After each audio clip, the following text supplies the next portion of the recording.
رسول الله صلی الله علیه وسلم چې د هغې عادت مبارک داو هغه دین هغه به خوښ منه په دین کې هغه اعمال چې په هغې باندې د هغې صاحب همیشوالی کوي منه هغه کس به خوښ هغه ملګری په ملګرو کې چې هغه یو عمل کوي لږې کوي خو هر وخت یې کوي. اوس مثلا موږ یو څو ورځې تلاوت وکړو او باقي چوټي د دې په نسبت هغه انسان غوره دی چې هغه لږ تلاوت کوي خو روزانه کوي. د ده په عملنامه کې روزانه د قرآن تلاوت جمع کېږي روزانه قرآن والاو کې د ده نوم لیکلی کېږي. یو سړی د جذبه کې راغی نن یې 80 پارې ویلې سبا یې 15 پارې نورې ویلې بله ورځ 3 پارې ویلې بله ورځ 10 پارې ویلې یو هفته یې دا جذبه وکړه بیا ختم.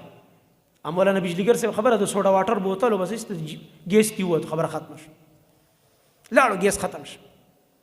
نه د دې په ځای هغه انسان کمالی دی چې هغه 10 او 20 او 15 پارې نه وایي نیمه پاره وایه روزانه پاو وایه 4 ورځو کې خیر دی چې پاره ختمه وایه خو روزانه وایه چې سبا سهار کې ویم لږ شان او سبا ماښام ویم بس یو ټیم ولا یا ورکه یا ولا 2 ټیمه ورکه قرآن کریم ته دومره به دې زړه خوشحاله وي دومره به دې زړه کې ورڼا زه به د شپې ډېر نه 2 رکعاته به کوم خو یاره د شپې یو ټیم کې به راپاسم چې تهجد وکړم 2 رکعاته کوم بس 2 کوه خو هره شپې کوه ټیک ته کله کله پاتې شي انسان بیماري ستړی هغه چې بیماري او ستړی د هغې باره کې بل یو خوږ حدیث دی د عبدالله بن مسعود رضی الله عنه الله اکبر الله څومره مهربانه دی.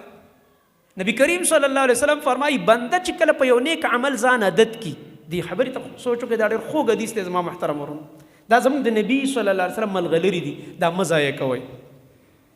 اوس که موږ له چا داسې یو قیمتي غمی راکړو یا راله داسې یو هار راکړو موږ یې څومره خوشحالېږو دا د نبي ملغلري دي دا مه ضایع کوئ.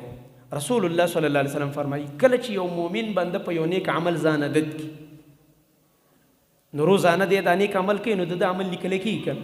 خو چې کله دی په سفر لاړ شي یا دی بیمار شي نو د سفر د لاسه یا د بیمارۍ د لاسه دی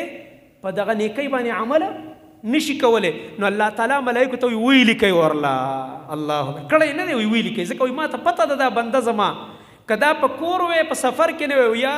روغ وی او بیمار نه وی د عمل کو شوق شته په زړه کې خو چونکې دا په دې عمل عادت دی نو د بیمارو په ورځو کې هم د عمل لیکلی کېږي او د سفر په ورځو کې هم د عمل لیکلی کېږي. سبحان الله څومره مهربان الله دی. دی وجه نه به صحابه د دې حدیث په وجه ویلي عبدالله بن مسعود رضی الله عنه وایي ځان په نیکو اعمالو عادت کوي سبا که بیماران شوي په سفر کې وي او تا پې ځان عادت کړی امید درله الله لیکي. دومره مهربان الله دی.